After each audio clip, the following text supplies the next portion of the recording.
Can everyone see the slides I'm sharing, the screen or whatever? Yes, we can see it. Perfect, perfect. Thank you.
Hey,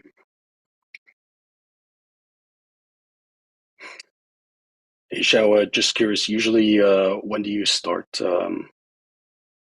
these sessions? Like, is it 5 minutes after or? Yeah.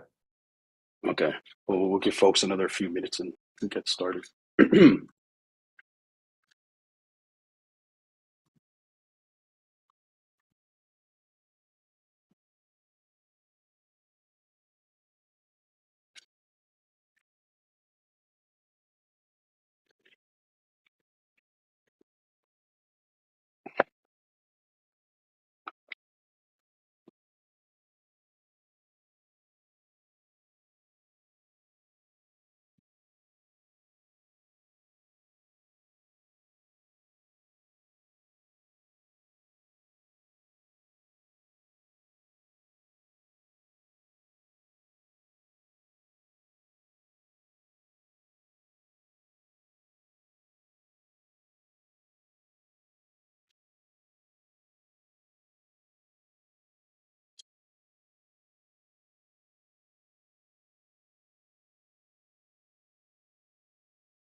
All right, folks, it's 6:35. I think we can get started. All right. Thanks everyone for joining on a Friday evening for this WeCloudOpen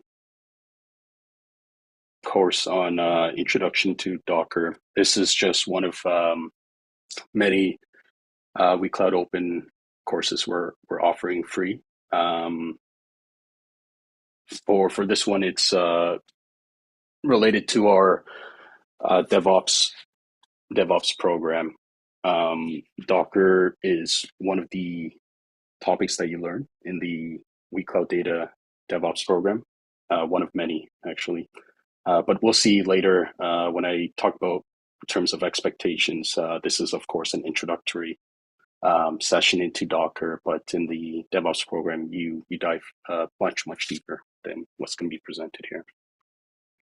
So a little bit about myself before we get started. I'm the DevOps program manager at WeCloudData, and really what that means is I help with the training in terms of our students and provide career support for our students and alumni. I oversee the student experience and the development of the program to really work with faculty and staff to build and deliver, quite frankly, what we hope to be the best DevOps program and experience for the incoming students and our alumni as well.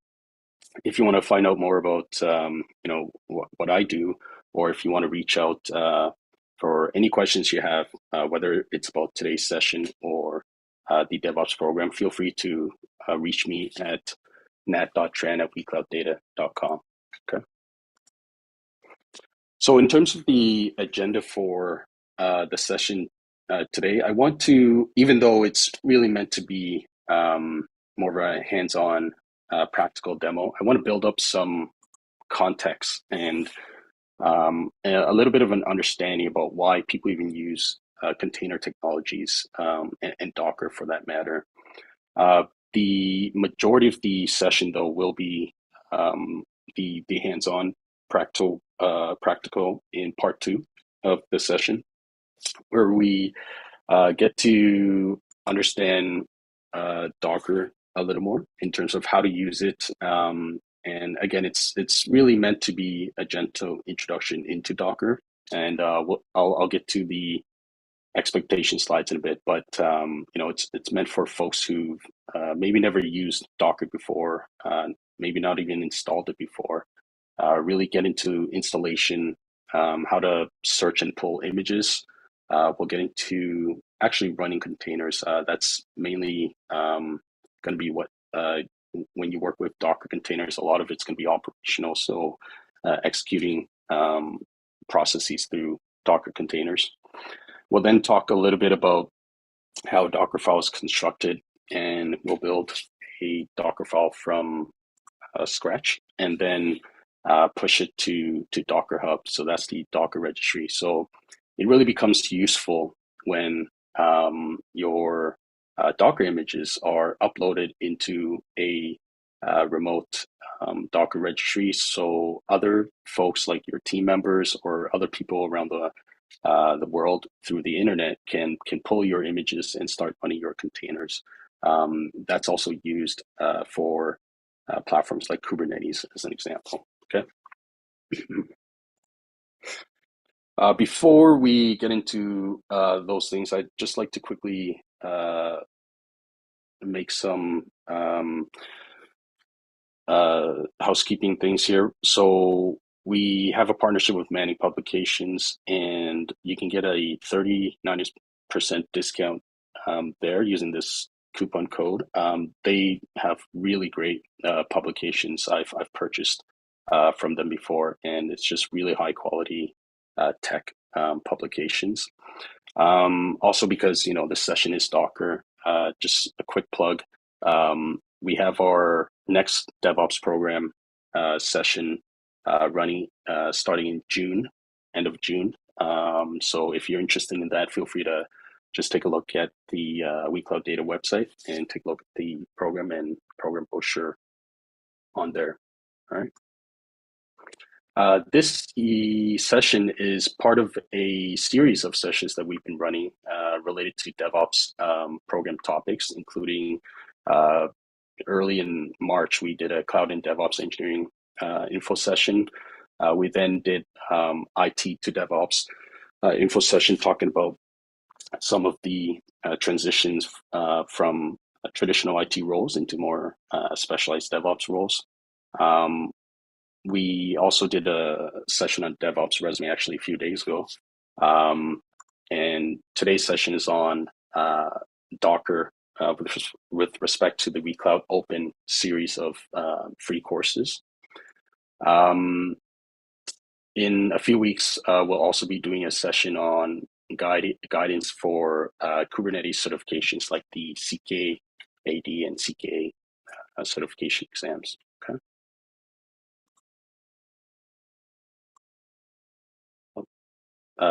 And end of the month, we'll also start another cycle of introducing the DevOps program for folks who don't know too much about WeCloudData and the WeCloudData's DevOps program. I put this at the beginning of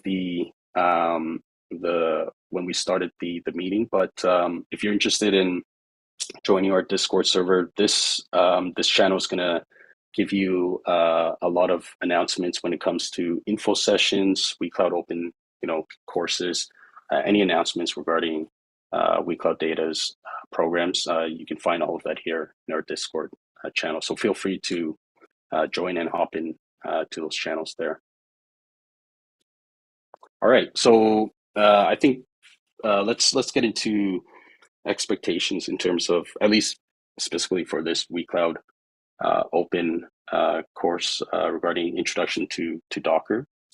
In terms of difficulty level, like I mentioned, this is not going to be the level that you can expect from the DevOps program. This is meant to sort of introduce and get people familiar with Docker and containers at a very entry level. So it's going to be basic and introductory.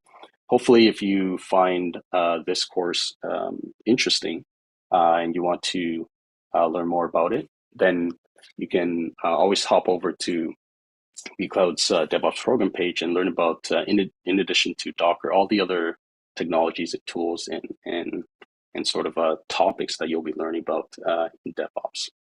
In terms of prerequisites, really, if you can install software, work in a terminal, and use command line, if you have an operating system like Linux, Mac OS, or Windows, with 4 to 8 gigabytes of RAM or 32 to 64 gigabytes of hard disk space, you should be able to follow along and do the commands with me as well. You don't have to do this along with me as we go through the demos, but you can also just watch. But if you want to do the demos, some of these would be required to follow along as well. Okay. In terms of outcomes, if you do the demos along with me, and you're paying attention, you can expect to have an understanding of some of the benefits of container technologies, especially if you're going through the demos, get a feel for how easy it is to launch certain software and applications on your operating system, even if there are other dependencies and libraries for those software that you're launching that needs to be there. Understand the fundamentals of container architecture, be able to install Docker on your computer, be able to pull container images, run container images, build container images, and push container images to Docker Hub, as an example. So it's going to be a mix of concepts and demos. Not a lot of concepts. I think the benefits here are really going to be doing some of the demos and seeing just how easy it is to work with containers. Now, of course, what I'm showing here in this session is introductory and basic, but there's a lot more that's involved with containers and Docker containers that we don't go into in depth here. But do know that just because you don't see it here, it doesn't mean that it's that simple. There's a lot more interesting things that can be done with containers and Docker containers. Okay. Now, before we go to the next section, which is really getting into the demos and stuff, if you want to grab a hold of the slides and some of the repos, I'll show you how to do this right now. So first you go to learn.weclouddata.com. So actually, let me just log out first. If you don't already have an account, so if you go to learn.weclouddata.com, let's see.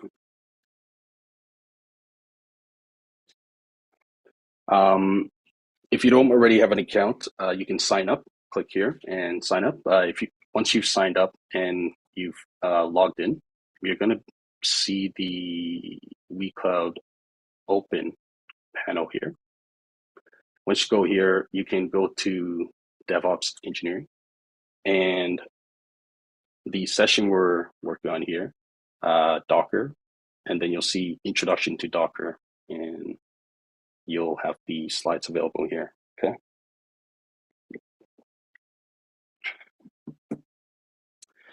Later, when I show the Docker file, if you want to just have it ready already, then what you can do is you can, if you're familiar with using Git and GitHub, you can git clone the repo here, and I'm just gonna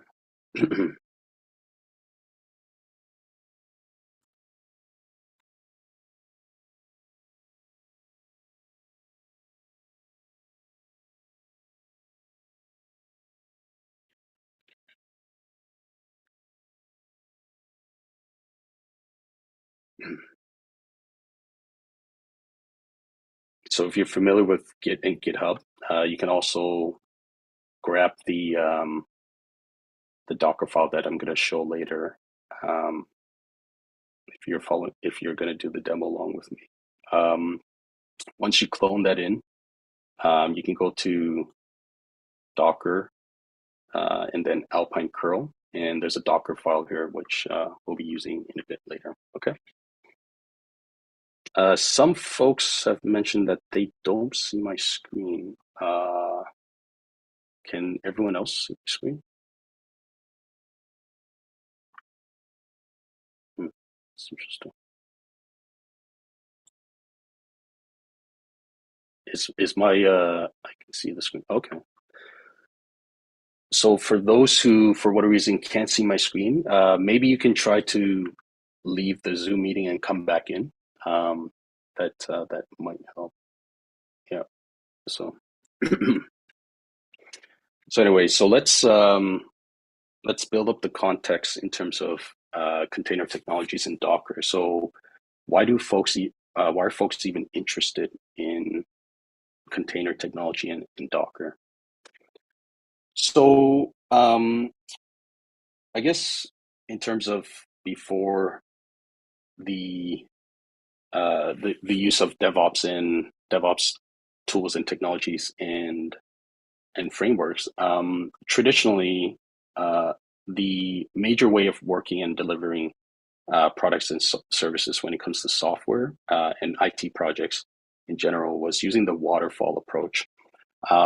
So the way waterfall worked was really it's sort of you gather business requirements, okay, and then you try to understand exactly what the stakeholders want and need from, for example, in this case, let's say software. And after you've done your business requirements gathering, you would plan the project based on everything you think that would need to be done to deliver based on those business requirements that you gathered. And the project planning, this planning, you could be planning for 6 months, 12 months, sometimes years, based on just that couple of meetings that you might have had with the stakeholders and gather from your business requirements. You and your team then would go off to build, say, that software based on the requirements and based on the project plan. And maybe after months, maybe after a year, you put everything together, you've done the testing, rigorous testing, and then you ship the product to the customers and you get their feedback. Now, the part that I think really ushered in the age of agile and also the way things are working these days when it comes to how software is delivered and how products are delivered to stakeholders and customers is this feedback part here. This loop is really important in terms of trying to fix and trying to adjust your product and your service so that it matches what the customer needs at this point in time. If you're the project that you're working on and the product that you're building has to go through 6 months, 12 months before having any visible prototype or any type of release that the customer can test, by the time you ship it to your customers, maybe the requirements that they had 12 months ago are not the same anymore. Maybe what they asked for 12 months ago, they realized that it's not exactly that. So you just used up, say, 12 months of a project cycle to ship something that's not exactly what the stakeholders or the customers need right now. So this feedback cycle and loop is very important. And the goal then is how do you iterate and make this feedback cycle and loop even shorter. So instead of 12 months, can you bring it down to 6 months? Can you bring it down to 3 months, et cetera, et cetera? Each time you're able to release at least chunks of the project or the product in smaller chunks, then at least you'll be able to get feedback faster. And the feature that you're working on, you can make it as relevant as possible to the present time, as opposed to creating a feature that was needed 12 months ago, but it's no longer needed now. So the old way of working with the waterfall, one of the traps or one of the unfortunate implications of this was that getting that feedback from the customers on the feature you've been working on takes a lot longer. And then sometimes those features are no longer needed after months of working on that. So it was a longer feedback loop and cycle time.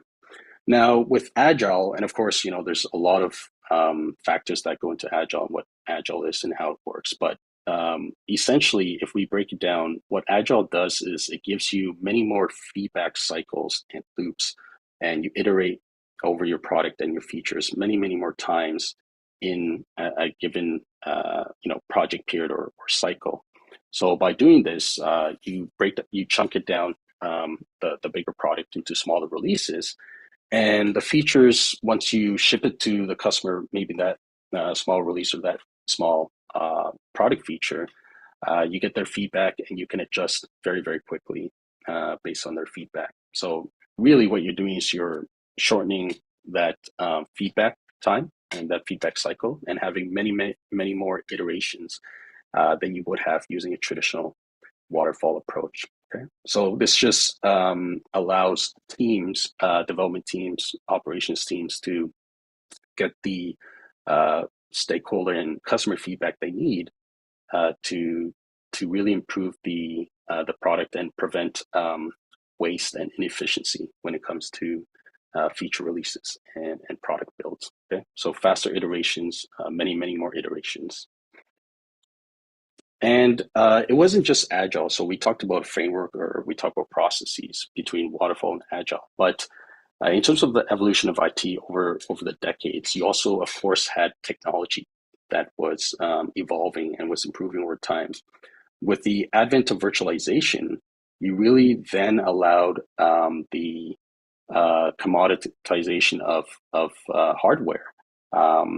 And what could happen now was racks of servers that used to be only used for either one or very limited use cases or functions. Those physical hardware could now be used for many, many more functions, because now you're building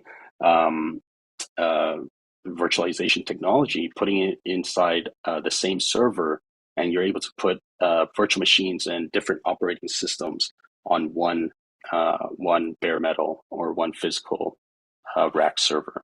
And so with virtualization, this allowed the onset of cloud technology in public cloud, such as AWS and Azure and Google Cloud, what we're familiar with now.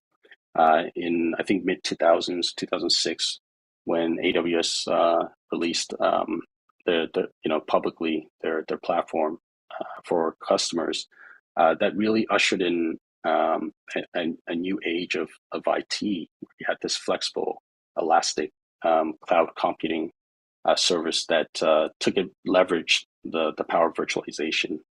And with that, in combination with Agile, now you had a way to not only release faster, but develop and deploy in a way that was not readily available before. So now you have companies creating websites, web pages using smaller teams, or even if they didn't have an infrastructure team, they're able to deploy web apps and web pages and really commercialize their ideas, their business ideas, in a pace that was unprecedented up to that point. So you had so many competitors and competition in the digital space because of this advent of virtualization and cloud. And Docker was not the first technology when it comes to containers, but even before Docker, you had LXD and LXC. And in fact, the first iteration of container execution runtime that Docker used was actually LXC. But you had these containers technologies building up towards Docker. So process isolation in Linux, is not new. It's been around since the 70s as well. And with this, with container technologies, it allowed things like microservices to appear into the scene as well. So with microservices, now you're breaking down monolithic applications to specialized components and applications that do very specific functions, independent and in isolation of other components. And I think one of the underrated things about microservices that, for whatever reason, gets overlooked a lot is how convenient and how it enables onboarding and offboarding of IT teams. So imagine if you had a huge monolithic application. Each time you bring in a new, developer or team member onto your team, you have to go through the whole monolithic application, generally speaking, before that new developer can really be productive and start contributing. With microservices, each team is responsible for a microservice. And so if, each team onboards a new team member, really, you just have to focus on your team's microservice that you're developing. And that developer that gets onboarded doesn't really have to know in depth about every single microservice that it's communicating with. They just need to understand their own microservice that their team's working on, which makes it, in terms of onboarding, such a better experience for developers and allows them to really get started quickly and become an effective contributor and productive contributor quicker than, say, if you had the monolithic application approach. So something like that, I think, is also quite effective in terms of helping teams grow and scale in a very complex digital space. Okay. So around all those developments that were happening, Docker came along. It started as apparently a Y Combinator project by Venati, Hikes, and Paul. I think around 2010, 2011.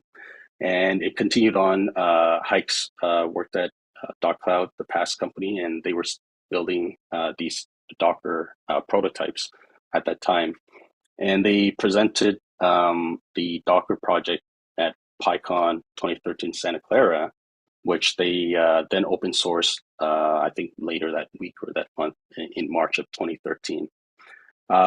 And like I mentioned, at that time, the Docker execution runtime was still using LXC, but the Docker team decided to build their own execution runtime lib container, which was written in Golang as the new execution environment. And since then, of course, Docker has been making a splash. All right. So in terms of Docker itself, the rest of this session is going to go into using Docker. So we'll install Docker. We'll pull container images to your local environment. We'll run the container images locally. We'll build container images from a Docker file. So we'll create a Docker file and build container images there. We'll then push the container images to Docker Hub, and then we'll do some cleanup. Depending on the Docker images you use, some can be small, some can be large. It's just good to clean up your images in general, so they don't start accumulating space on your computer. Okay. Before we install the Docker, I just want to revisit the idea between virtualization and containers, because sometimes people confuse the two. So with virtualization, you have your physical hardware, and this one is showing a type 2 hypervisor, but there's actually two hypervisors, type 1 and type 2. In type 1 hypervisors, what you would actually do is install the hypervisor software straight on bare metal, and then you would install your guest operating systems. The diagram shown here is a type 2 hypervisor. So the way type 2 hypervisors work is you have your operating system, say a Windows or Mac or a Linux, and then you would install a hypervisor on top of the operating system, and then you would install the virtual machines as guest operating systems. So with virtualization and virtual machines, they're isolated virtual machines on the hypervisor in the operating system. So, for example, you could have a Windows host operating system and then install Mac operating systems or Linux operating systems inside your host Windows operating system. Same thing, you could have a Linux and then install Mac or Windows as well. And they're isolated completely from the rest of your operating system, other than the fact that they're sharing the hardware resources like CPU and RAM. In containers, the reason why they're more lightweight is because you have your operating system, and in this case, you have a container engine like Docker. And instead of installing a whole operating system to run your applications, the application just gets bundled with the binaries and dependent libraries that you need. And then the Docker engine would run and execute containers from those images, those container images. So when you're launching these containers, they're more ephemeral. The way to think about them is they're more short-lived. They have less of a footprint in terms of resources.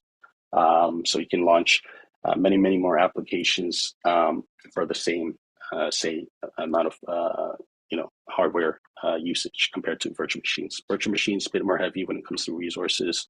Containers very lightweight, and you can launch them quickly. So the boot time, for example, say for virtual machines compared to containers is quite different in terms of getting it up and running. Okay. In terms of the Docker architecture itself, really three key pieces here for how Docker is working. There's, of course, a lot more in-depth things happening under the hood, but for our purposes, we can think of this as three key components in a Docker architecture. So it's really a client server architecture here. So the client is basically what you're using to interact with the Docker ecosystem here. There's a Docker daemon that's waiting for requests coming in. So think of it as an API architecture here with server client. And when the requests come in, depending on what the command is, so for example, if it's to do with running Docker containers, then it's going to look for the images that are local, and then it's going to execute the Docker engine and run the Docker container for you. When it comes to build or pulling Docker images, then it connects with a Docker container registry. It doesn't have to be Docker, but the default is Docker Hub. It could be other container registries, including AWS has Elastic Container Registry, which is AWS ECR. But the default is Docker Hub if you don't specify a container registry URL or address. And from there, the Docker daemon will, for example, if it can't find the Docker image that you requested, it's going to go to the registry, search for the relevant one, and pull it into the local system. And then from there, if you wanted to run if it wasn't just pulling or building, you wanted to run the container, then it will launch that container from the Docker image. Okay. So this is just at a high level, the architecture that Docker uses to have this whole ecosystem up and running. So next we'll do a quick Docker installation. So Docker software is actually available in 2 flavors, which is actually quite common in software. You can have a installation where it has a graphical user interface, the GUI, It's quite easy to get started with. Like I said, it comes with a very powerful user interface. So this is actually a really good option for folks who have never used Docker before. The Docker engine is another way you can install Docker. So in the Docker engine, it's just a standalone for use generally in servers. It's very lightweight because you don't have the graphical user interface component. For this session, we're going to use the Docker engine just because it's we're going to be using a lot of the command line anyway. So we just need to get this Docker engine installed. I'll be using an Ubuntu Linux box. But essentially, you just go to docs.docker.com, get Docker, and then it has a link for you to either install Docker Desktop for Mac, Docker Desktop for Windows, or Docker Desktop for Linux. If you're going to be following along with my demo and use the Docker engine, we'll go to where was it? We'll go to docs.docker.com engine and then install. So depending on which system you're using to install it on, I'm using Ubuntu, so I'll be following the steps here. There's a few steps you have to go through to get the Ubuntu system primed to be able to install the repo. I'm not going to go through the priming because you can just copy and paste it here. But essentially, what you're doing is you're saving the Docker resource information inside Ubuntu's apt repo setup, including the GPG keys to get it ready. So I've already done these steps previously, so I'm not going to have to go through this again. But once you set up the what do you call it, the repo priming and the GPG keys, you can then just install the Docker engine using this command here that they provide. And then so here on my Ubuntu box, so right now I don't have Docker, so there's nothing here. So I'm going to go sudo apt get install, and there's a bunch of them here. So Community Edition, CLI, engine runtime, all of that. And this plugin, so one second, let me show you.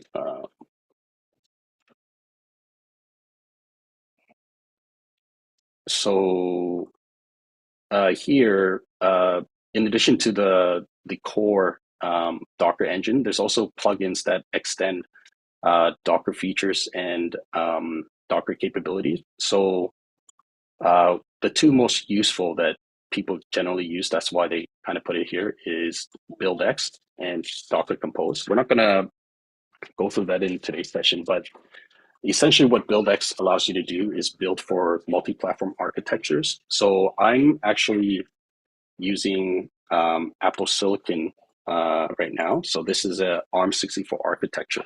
Most folks will probably be using the x86 64, which is the AMD 64. So when you type architecture, looking for architecture on your computer, you're probably going to see this here. So when Docker images are built, when you build it on your computer, depending on what platform architecture your computer uses, it will build that image in that platform architecture.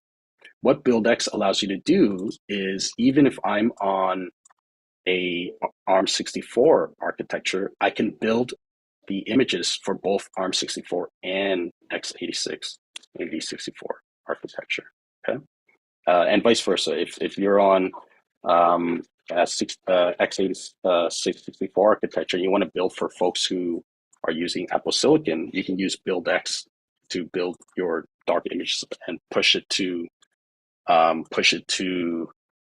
Docker Hub so other folks can use it. And I'll show you that in a bit. The official, when we take a look at the Docker Hub registry, the official images for most software built by the official teams will have both ARM64 and x86 64 architecture builds, because obviously since Apple released the Apple Silicon. It's been a very popular platform architecture as well for developers. But the vast majority still are in the AMD 64, x86 64 architecture in terms of available public images on Docker Hub. Docker Compose, I'm not going to go through that in this session as well, but Docker Compose essentially lets you orchestrate in a lightweight way your multiple containers. So if you have, say, a 3-tier application architecture with a front end, a back end, and then a database, you can put together a Docker Compose configuration file where you where you show how the containers are working together when you launch them. So that's Docker Compose. It's sort of think of it as a very light Kubernetes or container orchestration.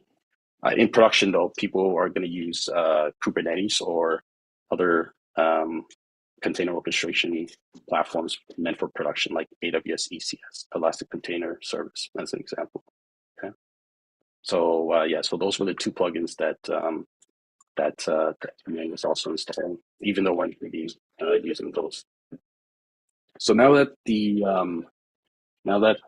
Docker should be installed. So if you type Docker version, you'll see we're using 23. And if we check to see if the Docker service is running, it is. So now if we do Docker business service, we see that we don't have any actually. This so show you in a bit, but container ls just lists actively running containers, but you could have had stop containers that are dormant. So to list the dormant ones as well, you put the flag -a to show all containers, including the dormant ones. And then we want to check if we have any Docker images. We don't currently. So that's just a quick way to install the Docker engine and get up and running with Docker.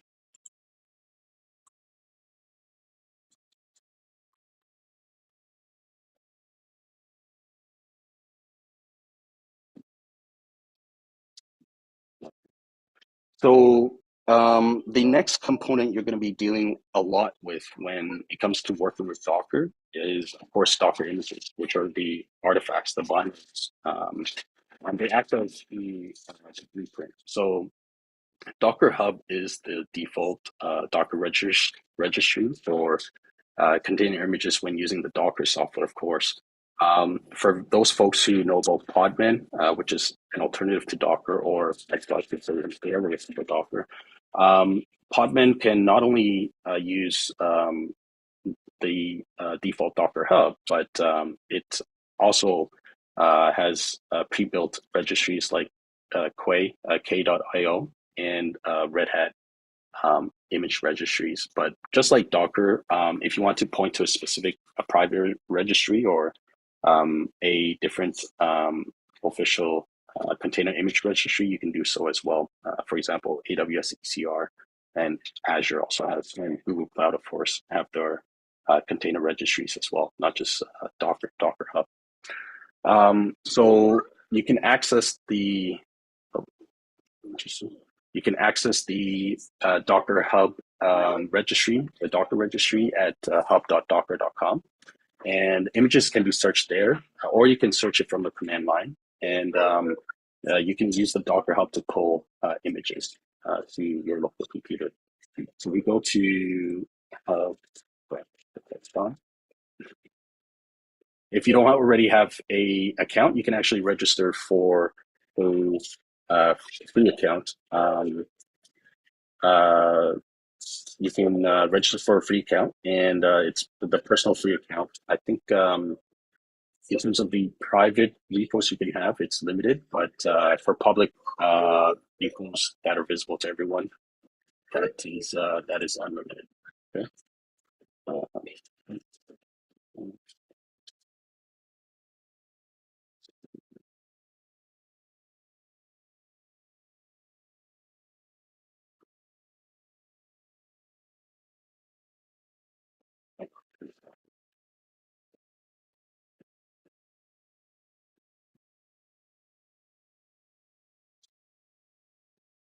So here you can start searching for images. Docker official image, it's officially maintained by the Docker team. But of course, the community can, and anyone really can publish their images here. So if we look at this here, on the overview page, it's going to show you all the relevant information you need regarding a Docker image. It's encouraged for developers to provide as much information as they can regarding the Docker image, especially if the Docker file itself is not part of a public GitHub repo, as an example. If we don't have access to the Docker file, we want to provide as much information as possible for users of your Docker image. Here, this is an official Nginx image, so it's going to have a lot of information. Tells you how to use it as well. Configurations, just really in-depth documentation regarding this Docker image. So just really good stuff here. The other thing that you'll want to pay attention to when it comes to Docker images on registries, in this case Docker Hub, are the tags. So with Docker images, you can have multiple ways of tagging them. So from the builds, you can, for example, if you don't put a tag next to your image, and when you push it or when you pull it, the default is latest. So when you do Docker pull Nginx, it's actually pulling Nginx latest. So it'll be pulling the latest tag. But if you want a image that is not the latest, for example, then you should specify the tag, the full tag name. So in this case, for example, if you want to pull stable Alpine 3.17 slim, then when you pull it, you should pull Nginx stable Alpine 3.17. The other thing that is something that you want to pay attention to, especially if you use Apple Silicon or ARM64 platform architecture, is to see if your architecture is even available. So by default, pretty much all the images are going to be available in AMD 64, which is Intel x64. But if you want the ARM architecture as well, just see if the ARM version is available. Okay, and you can filter for those tags here as well. Now on the command line, you could do a Docker image search, and then let's see, Docker image search. You can do a Docker search, and by default, it's going to go to Docker Hub. So, and if you want to see how to use any command, it's always helpful to see the dash to see how those commands can be used. So you can do filters and things like that, for example. So here, the output gives you not only the name of the image, the description, but also the number of stars, which is neat. So right away, you can see, what's the most popular images. This is not ordered by stars though, but you can always pipe that through Linux command for ordering, cutting and ordering outputs if you wanted to. So official means that it's officially maintained by the Docker team, so Nginx. And if you want to, so you can do Docker search or Docker pull. So actually, for the search, there's no Docker, it's just Docker search Nginx. If you want to pull the image, then you use Docker image pull. So let's say we wanted to pull Nginx.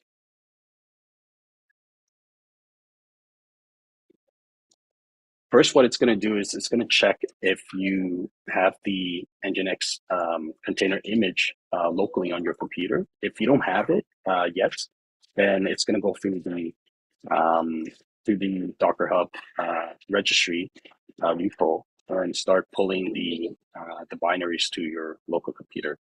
And you can see that there's multiple pull steps here. The reason is because the way Docker images work is that it's built in layers. So we'll see when we build the Docker file what I mean by layers. But pretty much when you build a Docker image, you're building it in steps, and every step is a layer. And the reason why it does that is so that if you've already had previous steps completed and you wanted to update your image, instead of having to rebuild all the previous steps, you just build the new steps that have been modified, and then you'll have a local cache. So if we pull the same image, it's going to say that we already have the latest. So the image is up to date and it's the latest because it's in the cache, and we already have that there. Okay. If we do Docker image ls, we'll see that now we have the latest Nginx image in our locally in our computer. Another popular web server in addition to Nginx is actually Apache. So the Apache web server, which folks who are familiar with the LAMP stack, is used a lot with PHP. So, wow, 1 billion polls, downloads. So the Apache image itself is actually HTTPD. So if we do the Docker image pull, then it's going to start pulling the image. And now if we do Docker image ls, we'll see that now we have, in addition to Nginx, we also have the Apache web server image in our local computer. But nothing is running right now because all we did was pull the image locally into our computer, but we didn't execute any container runs yet. Okay. So typically, once you start pulling images to your computer, you'll then go to run those images of containers. So containers are the launch processes that really do the work. So think of them as you're just running workloads in these ephemeral containers. So they're short-lived. Typically, they're short-lived. And without any configurations, the data that's written in these containers are going to be lost once you delete the containers. But of course, we won't talk about it in this session, but if you wanted to, you can persist that data by using volumes and persistent mount points or bind mounts to your local file system as well. But for today's session, we're looking to keep it simple, and we won't go through the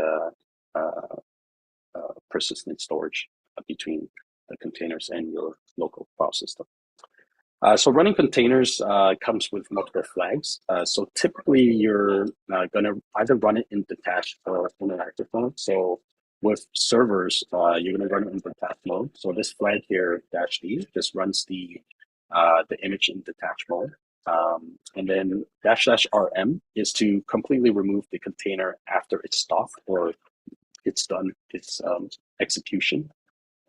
--name is to just give the container a name. If you don't give it a name, then Docker will give it a random name. -p is to publish your container at a specified port on the Docker host. So if you do -p 8080 8080, that means that you want the container's port 8080 to be mapped to the Docker host port 8080. Okay. Let's see, before we do that, let's see if we can do on the image itself. So when you do a Docker install, when you do a Docker inspect, it kind of fetches the metadata from that Docker image from the image metadata, the binary metadata. And here, depending on what you're interested in, this is in JSON format. So depending on what you're interested in, You can see some of the entry point commands. You can see environment variables that come with this image. The image ID, the entry point here is Docker entry point.sh. Other interesting things if you're interested in it. So it has a lot of metadata here. Picture or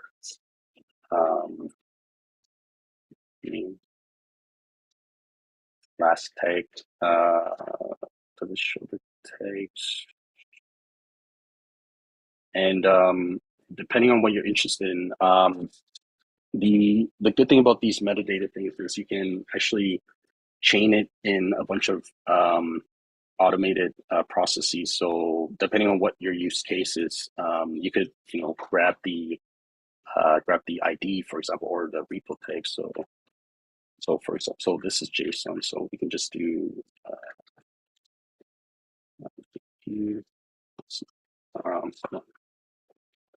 so let's say you wanted to chain this to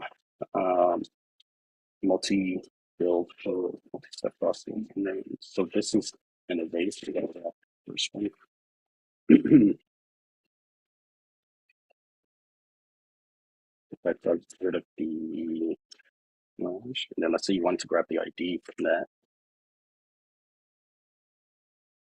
And then let's say you wanted to pass that on to, let's say you wanted to pass that on to another application or another API call. You can just grab this ID from that image and then pass it on to, maybe there's a subsequent step or process where you wanted to also feed this specific image to another process. So you can use the metadata that comes available with that image to grab certain sections or certain values from the JSON metadata and feed it to a subsequent process. Okay? So the inspect is also very, very useful.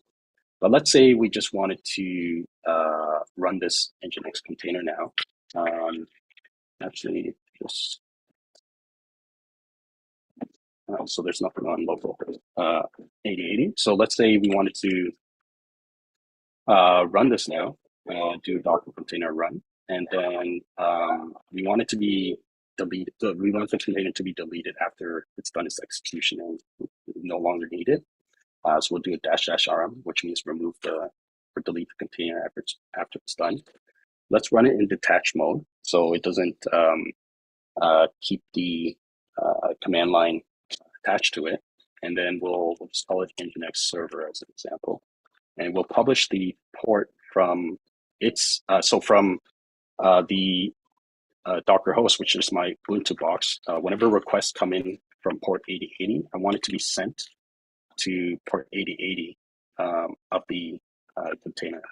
But actually for Nginx, I think I'll have to check, but I think the port is 80 that it's serving. It's the web page, so port 80.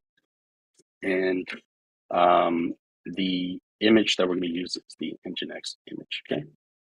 So now that we've launched a container, we can check to see which containers are running. So here is the container ID and the name. It's gonna see.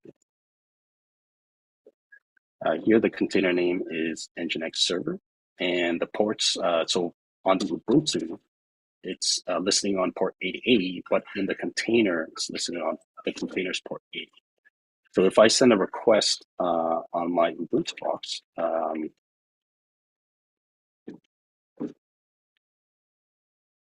on localhost 8080, you'll see that it gets the web page back from the Nginx server container. So we sent the request through the Ubuntu's port 8080. It gets mapped to the container's port 80, and the Nginx server is listening on port 80 of the container. So if I wanted to see what that looks like in browser, just go to Ubuntu 01, and then we'll see this Nginx web page being served by the Nginx web server. Now, let's let's stop the Nginx.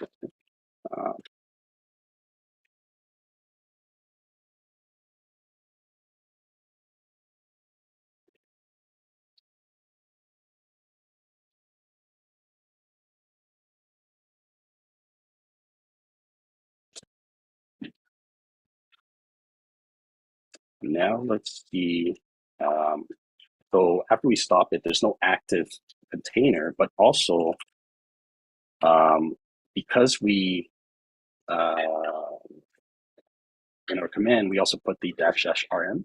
The container is not going to persist after the stop. It's going to be automatically removed and deleted.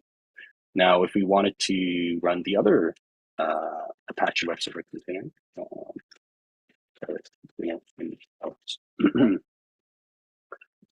we can also do the same. So again, Docker container run, and remove it after the container stops. Do it in detach mode. We'll call this one Apache server, and we'll publish it on port 8080 of Ubuntu, the Ubuntu host. Map it to port 80 of the container, and this is the image name is HTTPD. Let's see, yeah. So let's see now.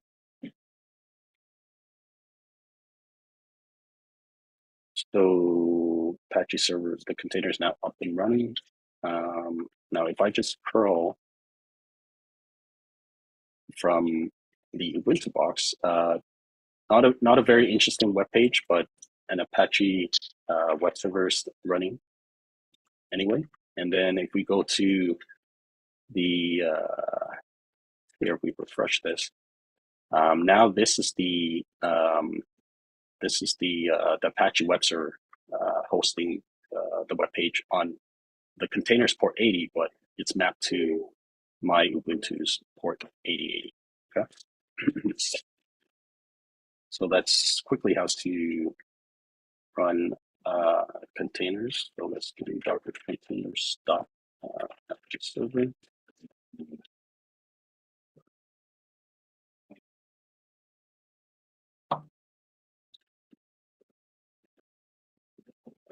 Again, no active running containers, not even dormant ones. And so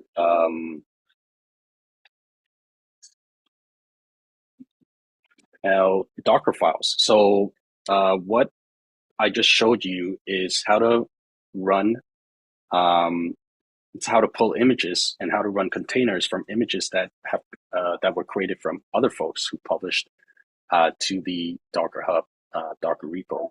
Now, what if you wanted to create your own images, which are blueprints? Docker files are blueprints for how containers should be built. So the output of this is going to be a container Docker image binary file that can be uploaded to image registries like Docker Hub. Each instructional command in the Docker file builds on a previous layer. So the layers are cached, excuse me. And these each step is a layer. So when you build out your Docker files, keep that in mind. If you find yourself continue to write like run and then something and then run and then something, you're gonna build a lot of cache and a lot of layers that are unnecessary, and it's gonna make your Docker images bloated and take up more space and size than is necessary. So this is an example of a Docker file. So it always starts from a base image. I like to use Alpine, and most folks, depending on the needs, will use Alpine as well. So Alpine Linux is a very, very small, lightweight Linux operating system. And the image is like 3 to 5 megabytes or something. So if you use Alpine, it can give you a very small footprint on your computer when it comes to resources and disk space. Run is just so when you start from that base image, you're gonna do something like install software, patch the updates, run software, whatever it is. So that's the run command. Usually, you want to chain this. So if for example you're running like 5 to 10 commands, instead of typing run like 10 times, which is going to create 10 layers, you can just do runs and then do ampersand ampersand, which then chains it to further commands. So in Linux, you write and two ampersands. The subsequent commands will only run if the previous commands were successful. But that's a trick to keep your images with less layers than if you did run like multiple times. Okay. Entry point and command. A lot of people get confused about Docker files, entry point and command, and what's the difference. Think of entry point as this is your main process that you're running. This is the main process that this whole Docker image is going to be executing. So if this process dies or if it stops, this whole Docker container, once it runs, it's gonna shut down. Okay, so that's why it's called entry point. This is what's your main process that you're trying to run in this container. CMD are the arguments that you're sending, that you're associating to this main process or this main entry point. Okay, so curl is my main process, and then I'm going to use arguments like -l, -s, and then check IP Amazon AWS.com. The other thing about what you should know about command is that you can override these arguments when you run the Docker container itself. So you don't override the entry point, but you override the arguments that you send to the main process. So when you run the container from the image, even though this image was built with this entry point and commands, you don't have to use this command. It's just the default that runs, the default arguments that run when you launch this container from this image. That you can override these arguments in the command line when you run the container itself. Okay, so so let's go here. In the interest of time, I'm not gonna build it from scratch, but what I'll do is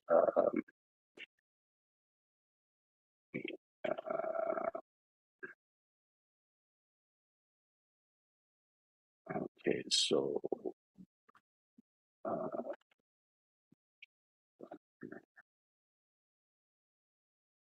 I'll just show you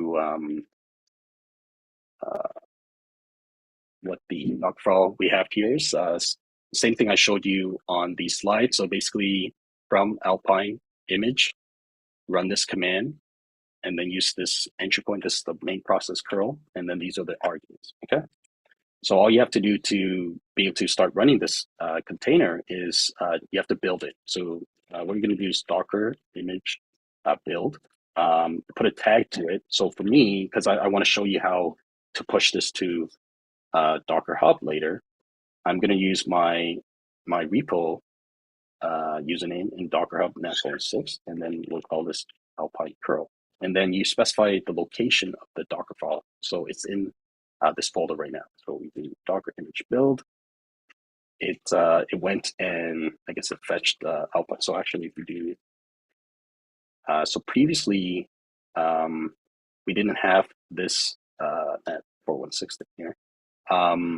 But because now we built this, now locally we have this image available. Okay, and as you can see, it ran these commands that it's in the Docker file. So again, if we these are the commands. So it ran apt add, and then it built a layer from that, and then now this is going to be the process and the command and the arguments that run if we run this. So we do.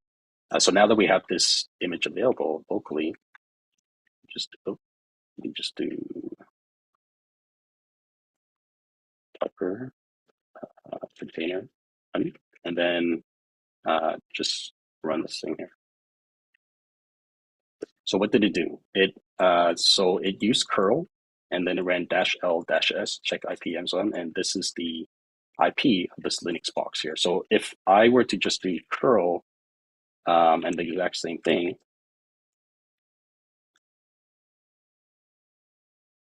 we'll get the exact same thing. Okay, so the container now is running this process and this command inside the container itself. Okay. Now, what if we wanted to, now that we created a Docker image, what if we wanted to push that to a remote registry? So the Docker Hub can store your container images in its registry. Like I mentioned previously, there's a public, free, or private paid version. So the private paid, I think you get like unlimited private repos if you pay for it. Public, you only get, I think, one private repo, and then the rest has to be public. You create a personal account, you log in with Docker, the Docker CLI, and then you can push your images. I think I've already logged into the Docker registry, so I can just push this. Let's see. So what you do is Docker image push, and then the image you're trying to push.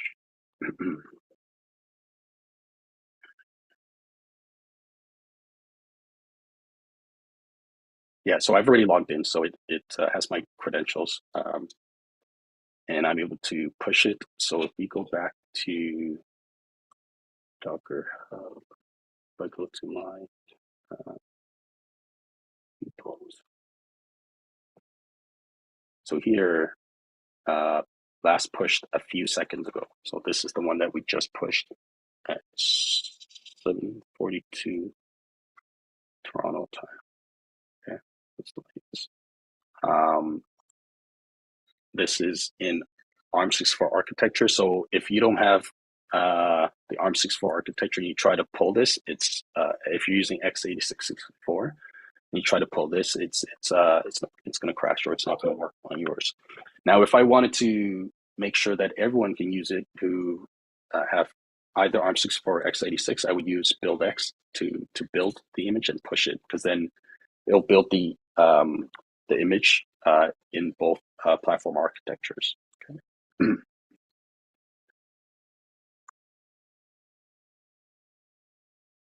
All right, and that's in our short time together. That was all I wanted to show you folks, and to get some familiarity with Docker and containers. So just to recap, virtual machines and containers serve different purposes. Each has its own strengths and weaknesses. Modern application development can benefit a lot from container technologies. Docker is a popular container software that facilitates the pulling of images, running containers, and pushing those images to remote registries like Docker Hub. Containers are ephemeral, and Docker files are blueprints for building container images. Excuse me. Thanks for everyone's time. I think a few people had a question. Can you post the link to the slides? Yes. So these slides are available if you go to learn the WeCloud.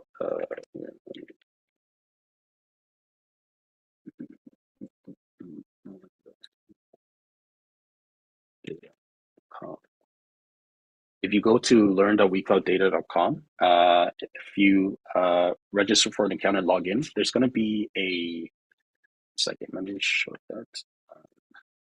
There's going to be this WeCloudOpen panel here, and all the free courses are available here. You just go to the DevOps one, and then on the lower right, there's a Docker. There's a Docker chapter, and the slides that I used today are uploaded here. Okay.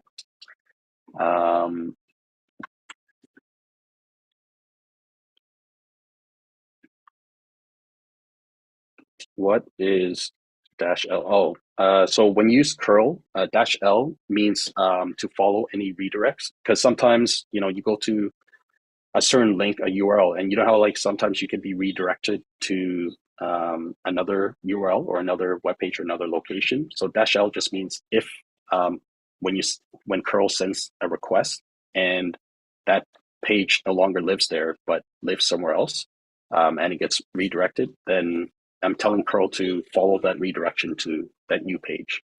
Dash S, it's not a dash big S, it's actually dash small s. Dash small s just means make the curl request silent. That means like if there's it while it's going to making that request, if there's like a download thing or whatever, it doesn't have to spit that back out into the to the terminal. So just make the request silent and only return the actual response. Don't return like a verbose thing in between. Okay. The system for money, they did all this decades, but no problem. Yeah, for sure. HK, I agree with you. Most of the things that folks say is revolutionary or whatever has always existed, especially in Linux. You'll find in Unix and Linux a lot of things that are considered novel now or whatever actually have always existed. But what Docker did is kind of like what Apple did if you think about it. What Docker did was it assembled these tools in a way that made it mainstream and made it very easy and convenient for developers and folks to use. If you think about what Apple's done in the past, if you really think about it, a lot of their stuff that they do, it already existed somewhere. It's just they packaged it in a way that makes it that lowers the barrier of entry for a lot of folks to use, say, I don't know, smartphones or laptops or computers. So Docker did something similar when it came to container technologies. A lot of the stuff, like I mentioned earlier, like LXD and LXC was around for a while, and isolating processes with C groups and namespaces, all those things have been around for decades. But Docker packaged it and marketed it in a way that lowered the barrier to entry. And then, like I said, with the developments of Agile and all these things just coming together at that time, it was just the timing that also made it a right fit for container and Dockers to explode in terms of popularity. And now it's mainstream. But all these things have already existed for a long time. Okay. All right, folks.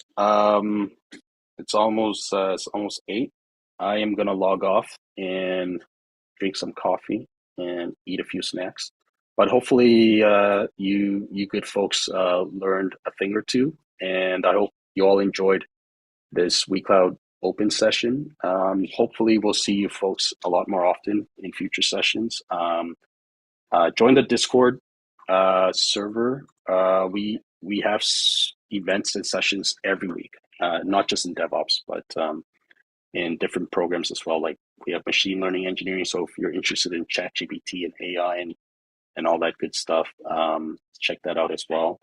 We have data science, of course. And we have business intelligence, data analytics as well. So we have a lot of things for folks with, regardless of what your interests are. So go to this Discord and check out all our other offerings. Okay. Hope everyone has a great rest of the evening and a great long weekend. Cheers, everyone.